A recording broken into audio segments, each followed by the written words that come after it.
Salut et bienvenue sur le podcast Être infirmier. Je suis Clément de Réussite en IFSI et je t'emmène toutes les 2 semaines découvrir un service de soins dans lequel exerce un ou une infirmière. Alors bonjour Élise, bienvenue dans le podcast. Bonjour Clément, merci. Merci d'être présent parmi nous. Aujourd'hui on va parler de ton quotidien d'infirmière en endoscopie. Est-ce que tu peux commencer par te présenter ? Du coup, moi je m'appelle Élise, j'ai 24 ans, je suis diplômée depuis juillet 2019 et donc je travaille en endoscopie. Alors on va attaquer direct dans le dur du sujet. C'est quoi l'endoscopie déjà ? Alors l'endoscopie, en fait, c'est un service où les patients se rendent pour effectuer différents examens, donc fibroscopie, coloscopie, etc. En fait, l'endoscopie, exactement, c'est un examen avec une caméra qui va être introduite donc soit au niveau de la bouche ou au niveau du rectum, et donc qui va permettre d'avoir une vision directe de la paroi du tube digestif. Ça va permettre de repérer les anomalies qui sont pas visibles par d'autres examens, donc le scanner, l'IRM, et de pouvoir, par exemple, effectuer des actes techniques, des biopsies, ablation de corps étranger. Il y a des dizaines et des dizaines de choses qu'on peut faire. Et donc, ça peut se dérouler soit en vigile, donc le patient est éveillé. Donc ça va plus être pour les fibroscopies ou les rectoscopies, ou sous anesthésie générale. Ça, c'est pour les coloscopies, puisque c'est un examen où, en fait, la caméra, elle va un petit peu plus loin dans le tube digestif, donc ça peut être plus douloureux. Ou, par exemple, si les patients ne souhaitent vraiment pas faire une fibroscopie en vigile, ils peuvent être anesthésiés à ce moment-là. Donc voilà, à peu près. Je te remercie. Et du coup, c'est quoi exactement le rôle de l'infirmier dans ce service ? C'est vrai que moi, à la base, je savais pas forcément qu'il y avait des infirmiers dans ce service.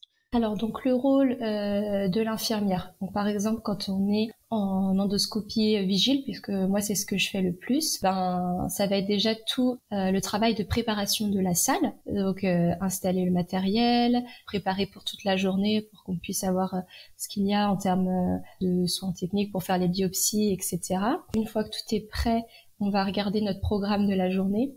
Donc dans l'hôpital où je travaille, le matin on fait des endoscopies programmées. Donc les patients savent à l'avance qu'ils vont venir. Ils viennent le matin, comme on se rend chez le médecin traitant, on a pris un rendez-vous. Donc c'est que du programmé le matin, et l'après-midi c'est réservé aux urgences qui se trouvent dans l'hôpital. Donc le matin j'ai mon programme, je sais qui je vais avoir, pourquoi ils viennent, leur âge, etc.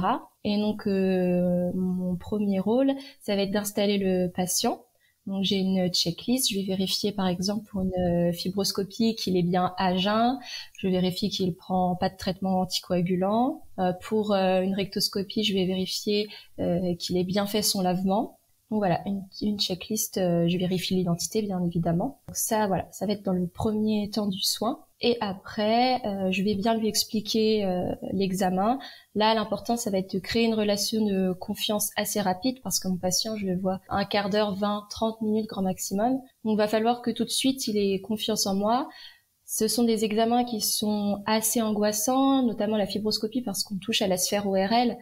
Donc, ça peut être source d'angoisse pour certains patients. Donc, ça va être très important de tout de suite qu'il se sente en confiance. Voilà, donc je vais bien lui expliquer tout, le rassurer.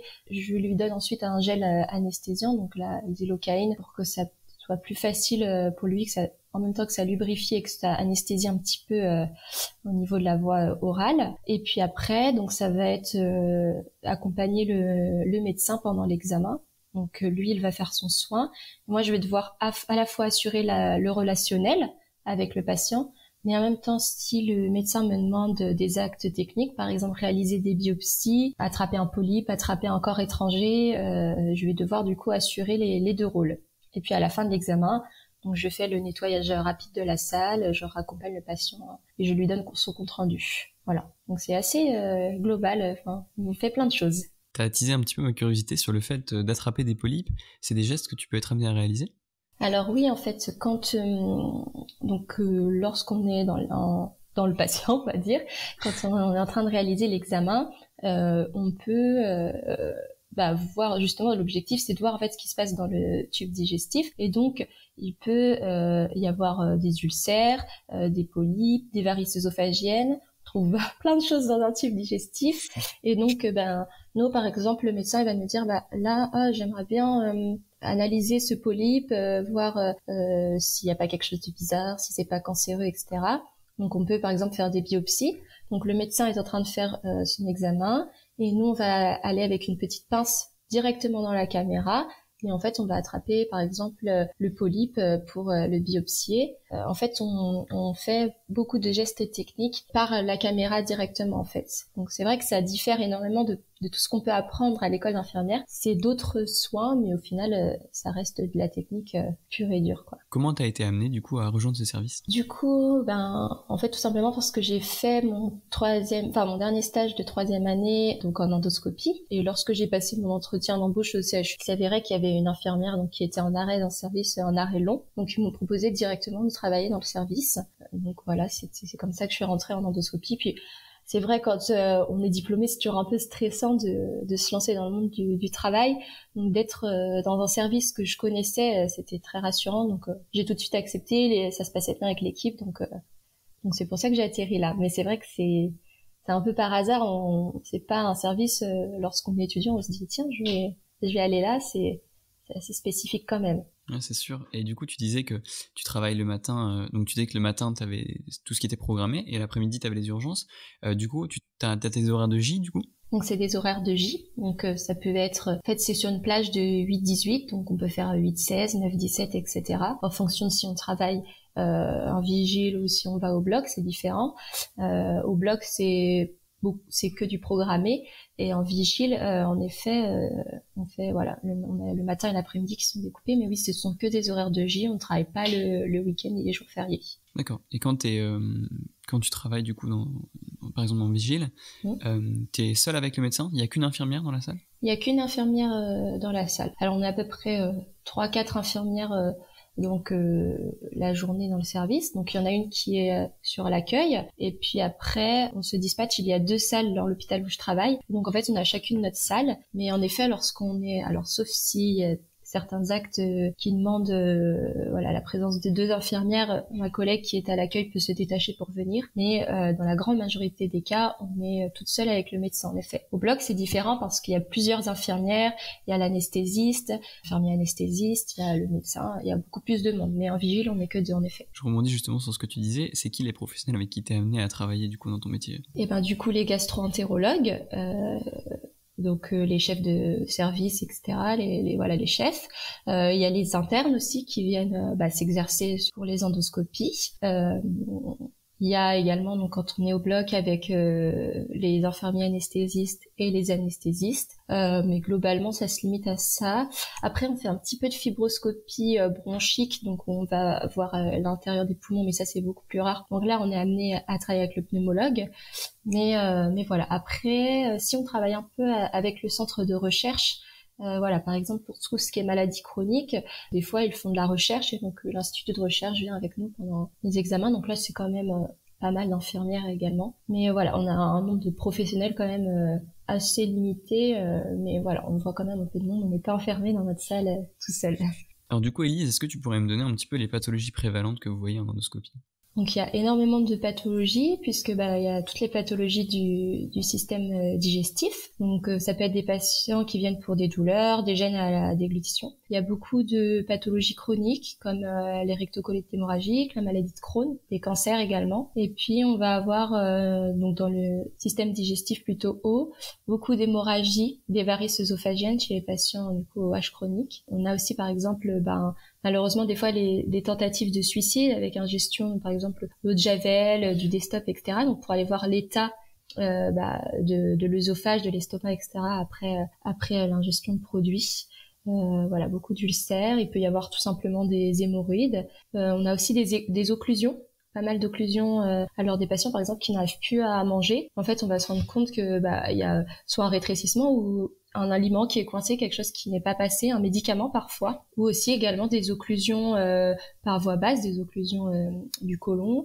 Et là, on va par exemple pouvoir poser des sondes rectales. Donc voilà, il y a vraiment énormément de pathologies, il y a une diversité énorme en termes de pathologies dans ce service. Est-ce que tu aurais une anecdote sur ton quotidien d'infirmière en endoscopie? Eh bien, du coup, je voulais revenir sur le relationnel, parce que c'est vrai qu'en endoscopie, on dit toujours que c'est un peu planqué, que c'est tranquille, mais en fait, il faut pas oublier qu'on a donc ce rôle de relationnel à intégrer qui est très très important dans notre métier, qui est presque le plus important, parce que si on crée pas voilà, en contact avec notre patient, une relation de confiance, et ben on n'arrivera jamais à réaliser notre acte technique. Donc en fait moi mon anecdote c'était donc j'avais une patiente qui venait pour une fibroscopie, donc voilà un examen assez angoissant puisque on passe l'endoscope, donc la caméra par la bouche pour aller jusqu'à l'estomac.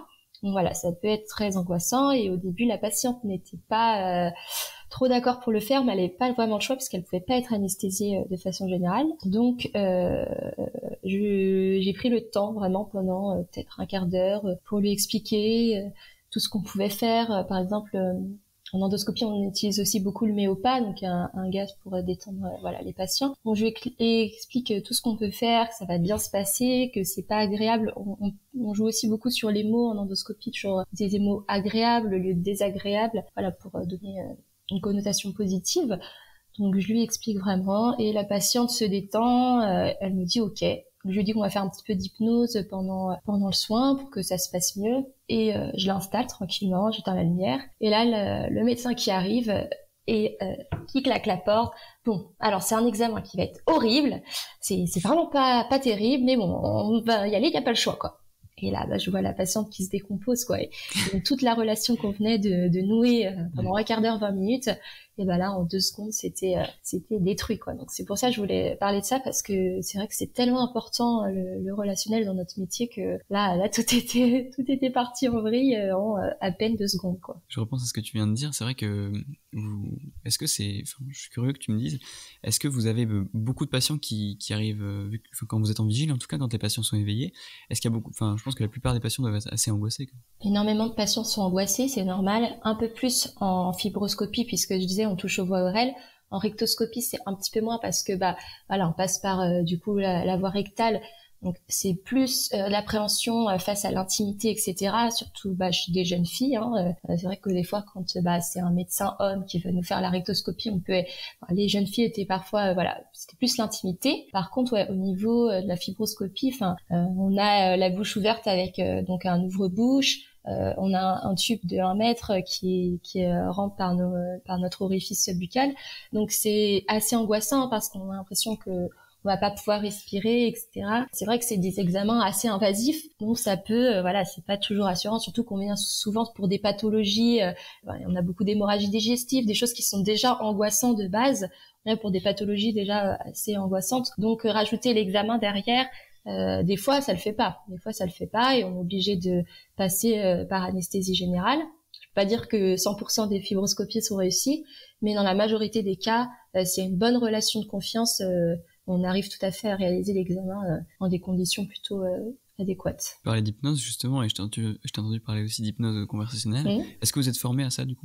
Alors, on n'est pas formé. Moi, j'ai plusieurs collègues, j'ai 3 collègues qui ont effectué le DU hypnose, donc qui m'ont donné beaucoup de conseils, j'ai lu leur mémoire, etc. Et donc, comme j'ai pu faire mon stage, moi, avant de travailler, donc j'étais avec mes collègues dans la salle, donc j'ai vu leur façon de parler aux patients, les techniques qu'elles pouvaient employer. Donc je n'ai pas été formée à proprement parler à l'hypnose, mais j'ai des collègues qui l'ont été et qui m'ont donné donc leurs conseils pour que ça se passe bien. Et c'est vrai que la conversation, ça va avec la relaxation, la sophrologie, tout ce qui est moyen pour que le patient se détende, c'est assez efficace si les patients sont réceptifs.